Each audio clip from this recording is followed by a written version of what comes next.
Hello and welcome to Chaz's Cinema Corner, a spoiler-free look at the motion picture. I'm talking talkies, I'm talking Tinseltown, and today I am talking about Halloween Ends.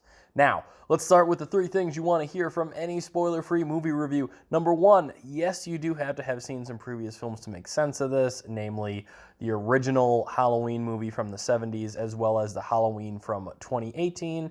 Halloween Kills, you don't necessarily need because there is a strong, really quick montage in the beginning to bring you up to speed. Number two, no, in the cut that I saw, no animals died in this one. And finally, no, there is no after credits scene. While those of you keeping score at home may recognize this as the 13th Halloween film, it is only the 4th in this particular chronology, acknowledging that 1981's Halloween 2 did not happen. Rather, the 2018 Halloween picks up 40 years after Halloween 1978, the original Halloween, and then the past three films from Blumhouse have all just continued in this timeline, despite having the same actors and certain nods to the past. That said, for this really being the final, allegedly, but also probably actually, confrontation between Jamie Lee Curtis's Laurie Strode and the Shape, Michael Myers, it is as satisfying as an ending like this could possibly be. I loved Halloween Ends.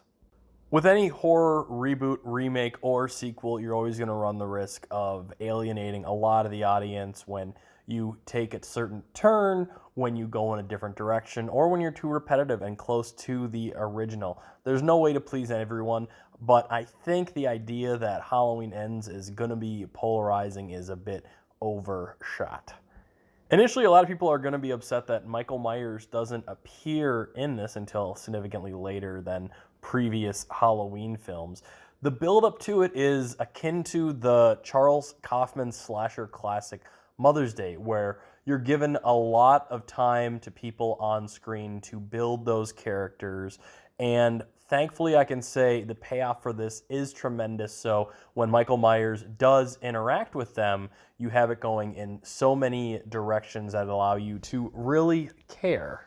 I understand if there's some skepticism about this, but I promise you, Michael Myers is not given the treatment in Halloween Ends as the dinosaurs were in the most recent Jurassic World Dominion movie. There is a lot to love here, and if director David Gordon Green really did put the final bow on a beloved 40-year franchise that has had no shortage of ups and downs, it is exactly the type of present you would want next to your jack-o'-lantern. Especially when viewed in the context of 2022, when so many sequels and reboots have attempted to reinvent the wheel and completely miss the mark about what we like so much about the series.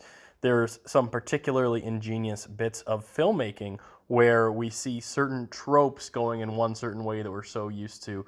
Oh, this is what's really happening. Oh, this person is doing this instead of this. Oh, this is how this character's arc will end. And then at the last second, you get a super satisfying turning of that on its ear. Just wonderful if you're an avid fan of horror cinema in general. To put it in a hyper-specific way for longtime Halloween fans, imagine if all the really cool character development in Halloween 4 wasn't immediately destroyed in Halloween 5. For everybody else, Halloween Ends is a lot of fun, and I can't recommend it enough. Halloween Ends is in cinemas and on premium Peacock tiers Friday, October 14th, and if you can see it in cinemas with people, it's so great just seeing that wonderful, classic, traditional, iconic Halloween opening. It's like watching one of the Star Wars movies in theaters again, only I'll say this is a much more satisfying end to the franchise. For Chaz's Cinema Corner, I'm Chaz Kangas. I love popcorn, and I love you.